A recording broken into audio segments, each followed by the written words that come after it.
नमस्कार मित्रांनो, सुस्वागतम. घरोघरी मातीच्या चुली या मालिकेच्या आजच्या भागामध्ये आता मात्र घरामध्ये गणपतीच्या कार्यक्रमामध्ये भजन ठेवलेलं असतं. सर्वजण आता हे भजनी तेथे आलेले असतात आणि पांडुरंगाचं म्हणजे गणपती बाप्पा समोर अगदी मस्त असं नामस्मरण करत असतात आणि आता मस्त असं भजन दणक्यात सुरू असते. सर्वजण खूप खुश असतात. जानकी, ऋषिकेश, अवंतिका, ओ आणि सौमित्र हे सगळेजण अगदी जोडीने बसलेले असतात आणि टाळ्या वाजवत असतात. देवाचे नामस्मरण करत असतात आणि भजनाचा खूप सगळेजण आनंद घेत असतात. सुमित्रा सुद्धा आता खूप खुश असते. नाना, ओवी आणि तेथील अनेक बायका तेथे जमलेल्या असतात आणि या भजनाचा लाभ घेत असतात. तेवढ्यात आता सारंग मात्र आता त्या भजनामध्ये अगदी तेच कपडे वगैरे घालून वारकरी संप्रदायातील तेथे येतो. गळ्यामध्ये टाळ अडकवलेला असतो, दाढी, डोक्यामध्ये टोपी वगैरे असं काहीतरी तो अवतार घेतो आणि आता तेथे रणदिवांच्या घरात येतो. दारात आल्यानंतर पहिल्यांदा गणपती बाप्पाला नमस्कार करतो आणि आता तेथे त्या भजनामध्ये टाळ वाजवत येऊन बसतो.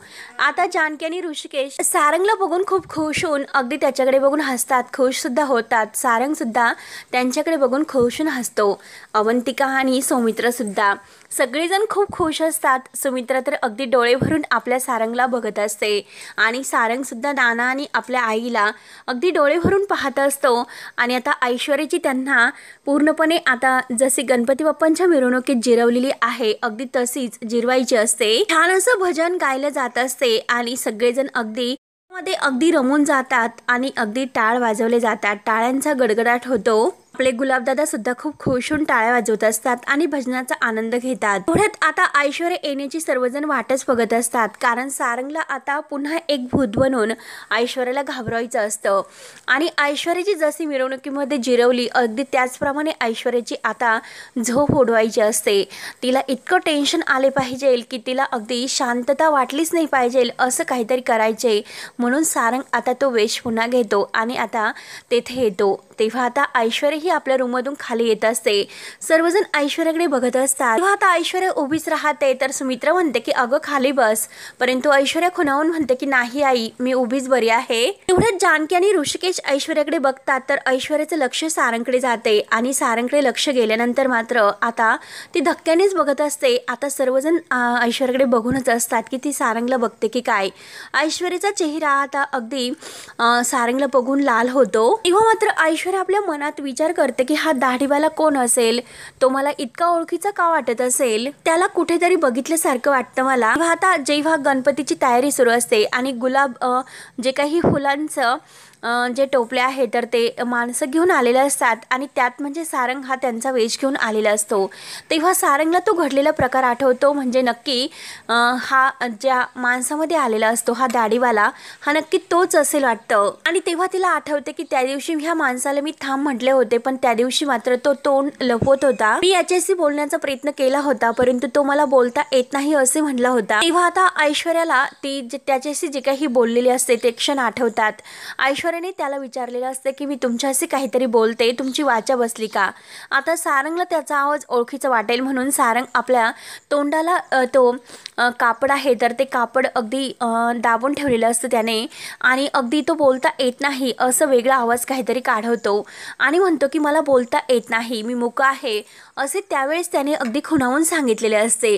ते ऐश्वर्याला आज आठवते. तेव्हा मात्र आता ऐश्वर्या विचार करते की नक्की काहीतरी मेजर अशी गडबड आहे आणि ह्या दाढीच्या आड सारंग तर नसेल ना. ऐश्वर्या विचार करता करता आता पुन्हा त्या सारंगकडे बघत असते, परंतु सारंग लगेच आता अगदी सरकत पुढे जाऊन बसतो आणि तेथून पुन्हा तो अदृश्य होतो आणि पुढे जाऊन बसतो आणि ऐश्वर्याची गंमत बघत असतो. ऐश्वर्या मात्र आता पूर्णपणे घाबरलेली असते. तिला काही कळत नसतं की नक्की हे काय आहे.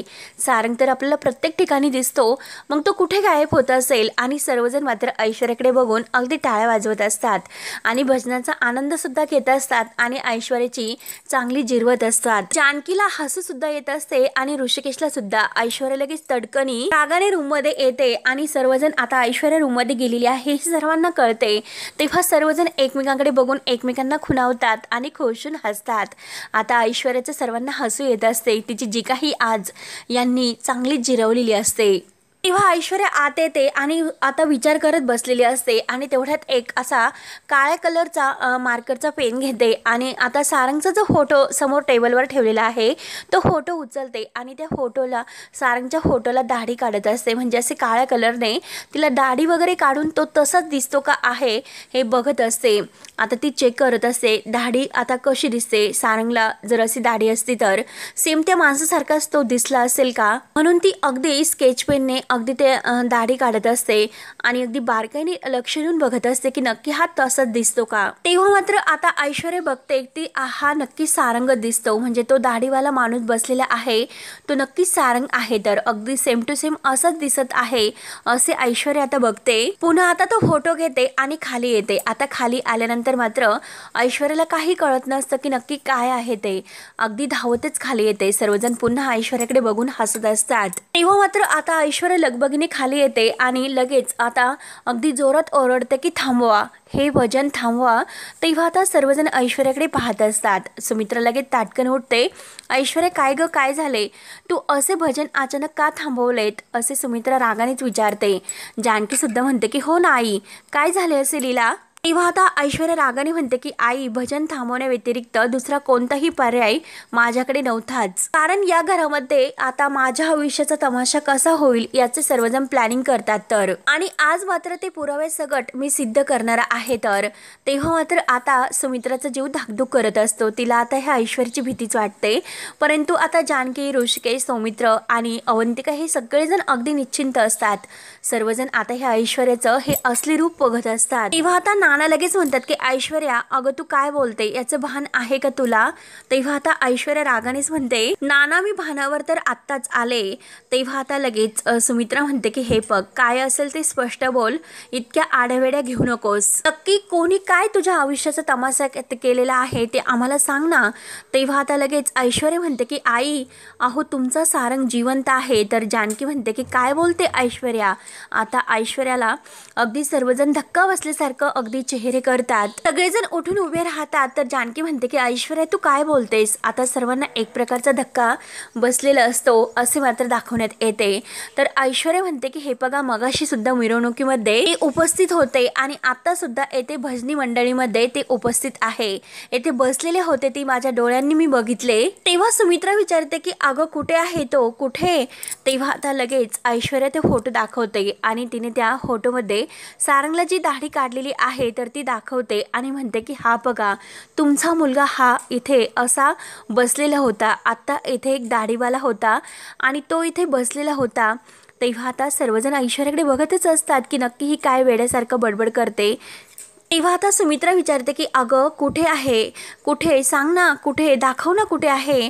तेव्हा मात्र आता लगेच ऐश्वर्या तिकडे बोट करते आणि म्हणते की तो बघा तिकडे बसलेला आहे. तर सर्वजण आता इकडे तिकडे बघतात आणि मुद्दाम आता सारंग तर तेथून लपलेला असतो.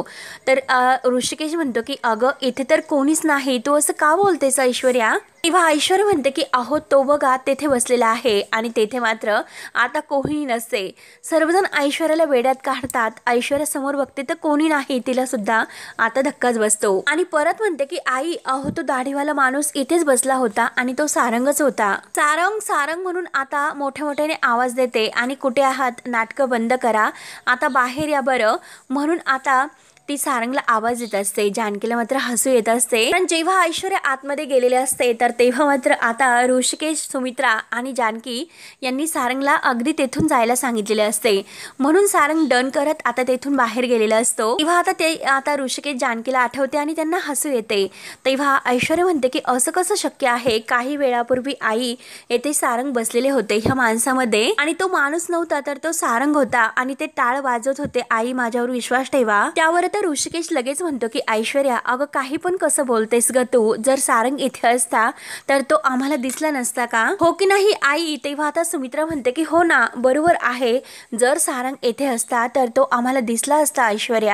ऐश्वर्याच्या डोळ्यातून आता पाणी येत असते, तिला काही समजत नाही. अगदी सर्वजण तिला वेड्यात काढतात. तेव्हा आता जानकी लगेच पुढे येते. जानकी म्हणते की एक मिनिट, मी सांगू का. बिचारी ऐश्वर्या सारंगचाच विचार करत असते, त्यामुळे तिला सगळीकडे सारंग भाऊजी दिसतात. नक्की तिला भास होत असतील सारंग भाऊजींचेच, अगदी वेड्यासारखं ती त्यांना मिस करते म्हणून. आता ऋषिकेश म्हणतो की हो, हे तर खरं आहे. त्यावर आता जानकी म्हणते की आई हे बघा बरं, आपण सगळेजण येथे बसलेलो आहोत, आपल्याला कुठे सारंग भाऊजी दिसतात का? बघा बरं आई तुम्हीच, इथे कोणीच नाही. तेव्हा ऐश्वर्या जानकीवर धावून येते आणि म्हणते की जानकी तू खोटं बोलतेस, तू आणि तुझा नवरा दोघे म्हणून माझ्याशी खेळ खेळतात, मला काही भास वगैरे होत नाही. हे जे काही नाटक करतात ना ते तुम्ही दोघे जण अगदी मुद्दाम करतात. आणि आई तुम्हाला माहिती आहे का, मगाशी जेव्हा मी खोलीतून बाहेर आले तेव्हा मला सारंग दिसले आणि जेव्हा मी आता सारंगला बघून खोलीमध्ये गेले आणि त्यांच्या फोटोला अशी दाढी वगैरे मी काढली आणि तेव्हा मात्र दाढी म्हणजे काढल्यानंतर मला अगदी कन्फर्म झालं की नक्की हे दाढीवाले आता सारंगच आहे. आणि सारंगच आहे असे आता म्हटल्यानंतर ऐश्वर्याची पूर्णपणे बत्ती गुल होते. तेव्हा आता नाना म्हणतात की ऐश्वर्या तू काही पण वेड्यासारखं म्हणशील, अगं तुला जर वाटलं तर तो सारंग होता, मग आम्ही तुझ्यावरच विश्वास ठेवायचा का आणि आम्ही सुद्धा तेच वाटून घ्यायचं का तो सारंग होता म्हणून. तेव्हा ऐश्वर्या वेड्यासारखं बडबड करत होत असते आणि म्हणते की नाना हे बघा, अहो माझ्यावर विश्वास ठेवा, तेथे बसलेला माणूस सारंगच होता, अगदी सारंगच, माझ्यावर विश्वास ठेव. कोणीतरी अगदी वेड्यासारखी बडबड करत अगदी डोळ्यामध्ये पाणी येत आता ती अगदी जीव तोडून सांगत असते. परंतु कोणी मात्र आता ऐश्वर्यावर विश्वास ठेवत नाही. ऐश्वर्याला वेड्यातच काढतात आणि तिची जिरवायची असते तर ती पूर्णपणे चांगलीच जिरवतात. त्यावर आता ऋषिकेश म्हणतो की ऐश्वर्या अगं हे तू नाही बोलत, तुझं जे सारंगवर असणारं प्रेम आहे ना तर ते बोलतं ग. तेव्हा जानकी सुद्धा म्हणते की हो ना. आणि आता ऋषिकेश म्हणतो अगं तू सारंगच्या प्रेमामध्ये इतकी बुडालेली आहे, इतकी बुडालेली आहे की तुला प्रत्येक ठिकाणी सारंगच दिसतो. तेव्हा ऐश्वर्या इतकी वेड्यासारखी बडबड करत असते, नक्की ती काय बडबड करते हे स्वतःलाच काही कळत नसते. ती आता सुमित्राला म्हणते की आई हे बघा, मी वेड्यामध्ये नाही, मुद्दाम मला सगळेजण वेड्यामध्ये काढतात आणि मी तुम्हाला अगदी सांगते की तेथे सारंग होते, सारंगच होते, तुम्ही माझ्यावर विश्वास ठेवा. मी तुम्हाला जीव तोडून सांगते की नक्की ते सारंग होते, मी माझ्या डोळ्यांनी त्यांना बघितलेलं आहे. आणि आई सेम टू सेम आज या फोटोला मी जशी दाढी काढलेली आहे तसेच एकदम ते दिसत होते, म्हणजे ते नक्की सारंग होते. ते काहीतरी आपल्याला फसवतात, माझ्यावर प्लीज विश्वास ठेवा, असे जीव तोडू तोडू ओरडो आता मात्र ही सगळ्यांना सांगत असते. नानंतर आता ऐश्वर्याचा खूप असा राग येतो. ऐश्वर्या बोलायची काही थांबत नाही आणि म्हणते की हो मी माझ्या डोळ्यांनी बघितलं, मी तुम्हाला सांगते खरंच, म्हणजे ते सारंगच होते, मी खरंच त्यांना ओळखले, ते नक्की सारंगच होते. तुमचा माझ्यावर विश्वास नाही ना आणि तुम्हाला असं वाटतं ना मी खोटं बोलते म्हणून, हे बघा तुमचा माझ्यावर नाही ना विश्वास, थांबा मी एक काम करते आणि हे भजनी मंडळी आहे ना त्यांना मी हा फोटो दाखवते, ते नक्की तुम्हाला सांगतील की येथे सारंग होते किंवा नाही. म्हणून ऐश्वर्या लगेच आता त्या भजनीवाल्या काकांकडे येते आणि म्हणते की काका हे बघा, हा फोटो बघा, हा माणूस तुमच्यातच बसलेला होता, तुमच्यासारखाच अगदी तो टाळ वाजवत होता आणि त्याने कपडे वगैरे घातलेले होते, अगदी वेड्यासारखा तो फोटो दाखवत होते. अहो तुम्ही असं का नाही म्हणतात, अहो हे सारंग होते, अगदी तुमच्या मागे बसलेले होते, तरी सुद्धा तुम्ही आता इतकं का म्हणजे बघून सुद्धा नाही कसे म्हणतात. ऐश्वर्याला तर सगळेजण वेड्यात काढत असतात, कारण आता सारंग त्यांच्या मागे येऊन बसलेलं असतं, कोणीही सारंगला बघितलेलं नसते, त्यामुळे सर्वजण मात्र आता नाही नाही करत असतात आणि ही वेड्यासारखं अगदी त्यांना हा फोटो दाखवत असते आणि सगळ्यांना विचारत असते. परंतु आता कोणीही सारंगला बघितलेलंच नसते, फक्त आता ऐश्वर्याला वेड्यात काढण्यासाठी जानकी, ऋषिकेश, अवंतिका, सुमित्रा या सगळ्यांचा हा प्लॅन असतो. तेव्हा आता जानकी म्हणते की अगं ऐश्वर्या तुझं हे सर्व काय सुरू आहे ग, अगं कोणीच सारंग भाऊजींना बघितलेलं नाही तरी सुद्धा तू हे का म्हणतेस, वेड्यासारखी अशी का बडबड करते, अगं तुझं सारंग भाजीवर खूप प्रेम आहे, तू खूप त्यांना मिस करते म्हणून तुला असे भास होतात. म्हणून आता जानकी सुद्धा ऐश्वर्याला बरोबर वेड्यात काढते. तेव्हा ऐश्वर्या आता प्रचंड ओरडते, नाही कसं म्हणतात तुम्ही, आणि सगळ्यांनी बघितलेलं आहे तरी सुद्धा नाही कसं म्हणतात. हे बघा आई मी तुम्हाला सांगते ही माणसं जानकी आणि ऋषिकेश यांना मिळालेली आहे, यांनी नक्की यांना सांगून ठेवलेलं असेल. तेव्हा आता सुमित्राला खूप राग येतो, सुमित्रा जोरात ओरडते की ऐश्वर्या बास कर. तेव्हा ऐश्वर्याची पूर्णपणे बोलती बंद होते, म्हणते की अगं तुझं खूप ऐकून घेतलं, कारण तू आता आम्हाला सुद्धा खोटं ठरवते आणि येथे जमलेल्या सर्व माणसांना सुद्धा खोटं ठरवते, इतकी हिंमत झाली का तुझी, अगं ते आपल्या घरी आले आणि त्यांना अगदी त्यांचा असा अपमान करतेस तू. ऐश्वर्या आणि तेव्हा आता सुमित्रा सगळ्या भजनी मंडळांची माफी मागते की मला माफ करा, हिच्या वतीने मी तुमच्या सगळ्यांची माफी मागते. तर कारण आता माझा मुलगा म्हणजे हिचा नवरा अचानक तो आम्हाला सोडून म्हणजे हे जग सोडूनच गेला, म्हणून ही अशी बडबड करते. तेव्हा आता ऐश्वर्या म्हणते की नाही आई, माझ्यावर विश्वास ठेवा, असे काही नाही. ऐश्वर्या अगदी जीव तोडून सांगत असते, पण तरी सुद्धा आता कोणी ऐश्वर्यावर विश्वास ठेवायला तयारच नसतो, कारण तिला आता वेड्यातच काढायचे असते असे सर्वांनी ठरवलेलेच असते. ऐश्वर्या जीव तोडून म्हणते की आई, हे बघा, तुम्ही तरी माझ्यावर विश्वास ठेवा, एकतर कोणीही माझ्यावर विश्वास ठेवत नाही, निदान तुम्ही तरी ठेवा ना. तेव्हा सुमित्रा म्हणते की ऐश्वर्या, पुरे कर पुरे. अगं ऐश्वर्या, आम्हाला सगळ्यांना तुझी परिस्थिती कळते आणि देवाच्या कृपेने सारंग येथे असल्याचा भास तुला झाला असेल, परंतु हे बघ अगं ऐश्वर्या, तू कशाला टेन्शन घेते, आम्ही सगळेजण आहोत ना तुझ्यासोबत. तेव्हा आता ऐश्वर्या लगेच मोठ्याने ओरडते की नाही, तुम्ही सगळ्यांनी मिळून हे सर्व केलेले आहे, तर मी काही भास वगैरे मला होत नाही आणि मी वेडी वगैरे नाही भास होण्यासाठी. आणि हे बघा आई, मी शांत होणार नाही. इतके जीव तोडून मी तुम्हाला सांगते की मी सारंगला इथे बघितलं, पण तरी सुद्धा कोणीही माझ्यावर विश्वास ठेवायला तयार नाही. आणि हे बघा, तुम्हाला कोणालाही अगदी विश्वास ठेवायचा नसेल तर ठेवू नका, परंतु मी मात्र तुम्ही अगदी जे काही म्हणतात त्यावर नाही विश्वास ठेवणार. सारंग जिवंत आहे हे मला माहिती आहे. सगळेजण मला वेड्यात काढण्याचा प्रयत्न करतात आणि सगळेजण मुद्दाम हे सर्व करतात, परंतु सारंग हे जिवंत आहे. मी आता हे म्हणजे मान्य करणारच आणि विश्वास तुमच्यावर नाही ठेवणार, असे बोलून आता तडक ऐश्वर्या धावतच रडतच आतमध्ये निघून जाते. ऐश्वर्याची झालेली ती अवस्था बघून जानकीला तर खूप हसू येते. जानकी म्हणते की ऐश्वर्या, आणि आता ऐश्वर्या तडकन निघून जाते. तेव्हा आता जानकी मात्र अगदी ऐश्वर्याकडे म्हणजे जी काही तिची अवस्था आहे ती बघून ऋषिकेश, अवंतिका आणि सौमित्र यांच्याकडे बघून आता जरा हसतेच. सर्वांना आता ऐश्वर्याची बघून अवस्था बघून हसू येत असते. तेव्हा आता जानकी सुद्धा आईंना सुद्धा खुणावते आणि सगळेजण आता ऐश्वर्याची गंमत चांगलीच उडवतात. तेव्हा आता ऋषिकेश म्हणतो की ठीक आहे, तुम्ही भजन सुरू करा. जानकी सुद्धा म्हणते की हो, माफ करा जे काही झाले त्याबद्दल, आणि चला आपलं जे भजन आहे तर ते सुरू करा. तेव्हा आता परत भजनाला सुरुवात होते आणि ऐश्वर्या रूममध्ये येते, तो फोटो फेकून देते आणि रागाने मात्र आता बेडवरील जे काही बेडशीट वगैरे आहे तर ते सुद्धा इकडे तिकडे फेकत असते. इतका राग तिला येतो, इतकी वेडी झालेली असते की ऐश्वर्या पूर्णपणे आता तिचे भान हरपून बसते. रागाने आता ती दरवाजा लावून घेते. ऐश्वर्या आता इतकी चिडलेली असते की तुम्हाला काय वाटलं की तुम्ही सगळेजण माझ्याबरोबर हा खेळ खेळताल आणि प्रॉपर्टीचे पेपर्स माझ्याकडून काढून घेताल का? परंतु नाही मूर्खांनो, अरे मुळात तुम्ही कधीही मला हरू शकणार नाही, कधीच ही ऐश्वर्या हरणार नाही. आणि काय ग जानकी, तुला काय वाटतंय? तुला तुझ्या आईची डेड बॉडी सापडली नाही, मग याचा अर्थ तू सुटली असेल का? नाही नाही जानकी, आता मात्र तुला तुझ्या आईची डेड बॉडी सुद्धा सापडेल आणि या सगळ्यामध्ये तू फसशील सुद्धा. बघच तू आता मी काय करते. म्हणून ती लगेच आता ह्या टेन्शन मध्ये घाईने संपतला फोन करते. त्यानंतर आता इकडे संपत आणि त्याचा तो गुंडा आहे तर त्यांनी म्हातारीला समोर ठेवलेले असते, म्हणजे लताबाईला, आणि आता ती बेशुद्ध असते.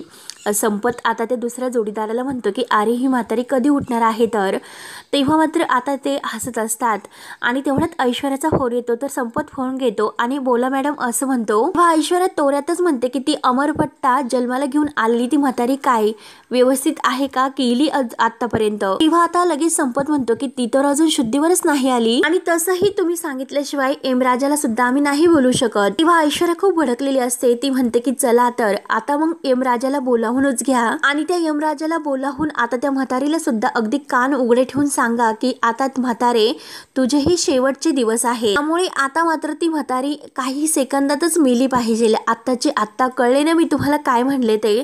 ऐश्वर्या इतकी चवताळून आता लताबाईला मारण्यासाठी आता संपतला सांगते. संपत म्हणतो की ठीक आहे मॅडम, आम्ही लगेच तिला मारतो. तिला आत्ताच्या आत्ता संपवायचं. तिला मारल्यानंतर तिची डेड बॉडी आहे तर ती नदीमध्ये फेकून द्यायची. उद्या पोलिसांना तिची डेड बॉडी सापडायला पाहिजे हे लक्षात ठेवायचं. तेव्हा आता संपत म्हणतो की मॅडम ठीक आहे, मी लगेच आता तिला मारतो. म्हणून आता फोन ठेवला जातो. तेव्हा ऐश्वर्या आपल्या डोळ्यातील पाणी पुसत म्हणते की जानकी आता तू बघच. त्यानंतर मात्र आता इकडे संपत त्या दुसऱ्या जोडीदाराला म्हणतो की चल हिचा खेळ आता संपव. तेव्हा मात्र आता लगेच तो जो आहे तर तो लगेच आपल्या खिशातून चाकू काढतो आणि ते चाकू आता खूप मोठा असतो. आता लताबाईला त्याला मारायचे असते. त्यानंतर आता इकडे रणदिव्यांच्या घरामध्ये भजन तर खूप असे रंगलेले असते. सर्वजण देवाचे नामस्मरण घेत असतात. सर्वांना आता खूप असा आनंद झालेला असतो की कारण त्यांनी ऐश्वर्याला पूर्णपणे वेड्यात काढलेलं असतं. आता बाप्पा मोरया मोरया असं भजनाचा अगदी रंग हा रंगलेला असतो. सर्वजण अगदी मग्नमुग्ध झालेले असतात आणि भजन ऐकत असतात, टाळ्या वाजवत असतात. तेवढ्यात आता लगेच इकडे हा गुंड लताबाईला मारण्यासाठी सुरी आता तिच्या अंगावर घेऊन येत असतो आणि तो सुरी तिच्या पोटात खुपसणारच असतो. जानकी ही गणपती बाप्पाकडे बघते आणि गणपती बाप्पाला हात जोडून प्रार्थना करते की देवा हे बघ, माझ्या आईला वाचव, तिला सुखरूप ठेव आणि तिच्यावर येणारे जे काही संकट आहे विघ्न तू दूर कर आणि माझ्या आईला सर्वातून अगदी बाहेर काढ. बाप्पा कृपा कर माझ्यावर आणि तिच्यावर, तिला कुठेही अगदी संकटात सापडून देऊ नकोस, तिला त्या संकटातून वाचव, आमच्या दोघींची भेट लवकरात लवकर घडून दे. त्यानंतर आता जानकीची प्रार्थना तर खरंच ऐकलेली असते, ते पण देवाने. तेव्हा मात्र आता जी लताबाईला मारण्यासाठी चाकू तिच्या पोटात खुपसणार तोच लगेच तेथे आता तोंडाला मास्क वगैरे लावून काळे कपडे घालून एक व्यक्ती तेथे येतो. डोक्यामध्ये काळी हॅट घातलेली असते आणि तो लगेच आता ज्या माणसाच्या हातामध्ये चाकू आहे तो लताबाईला मारणार त्याला गोळी झाडतो.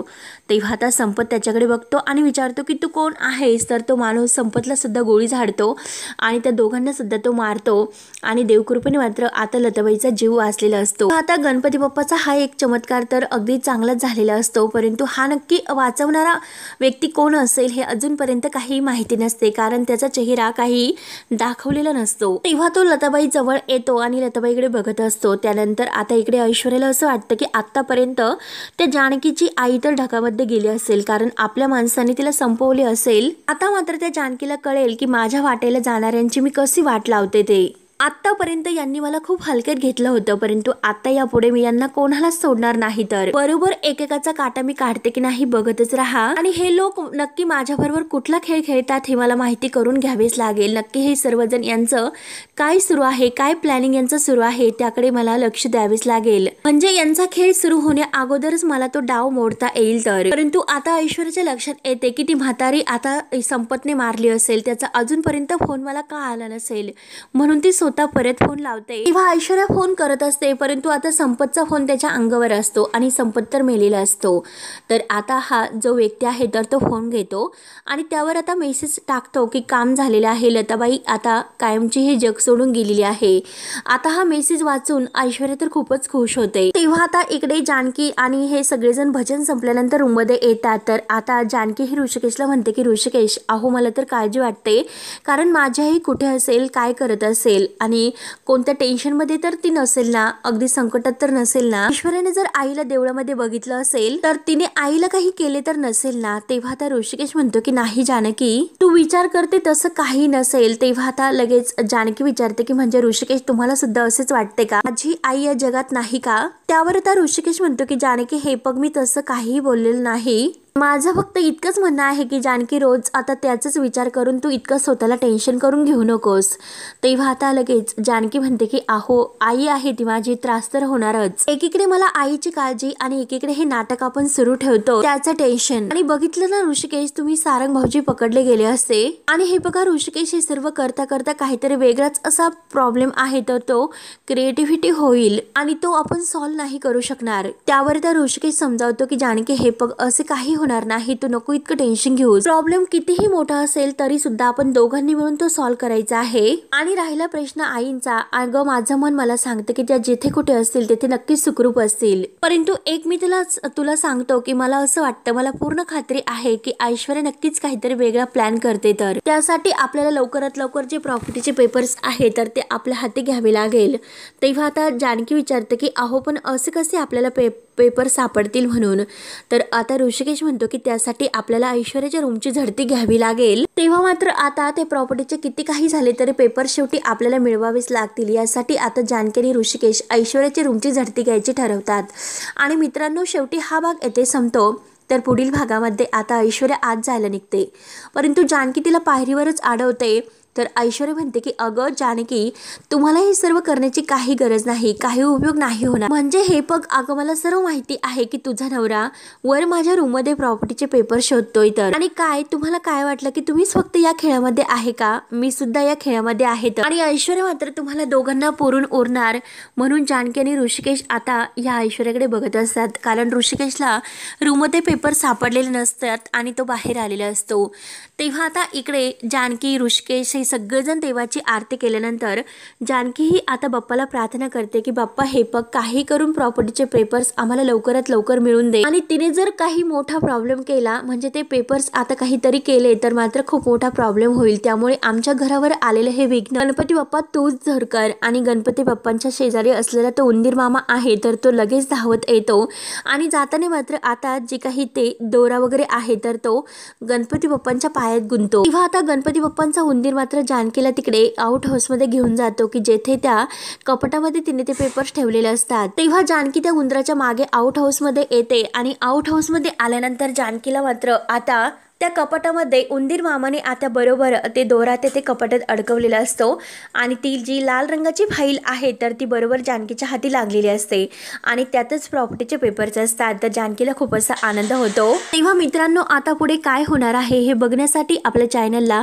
नक्की तुम्ही सबस्क्राईब करत राहा। धन्यवाद।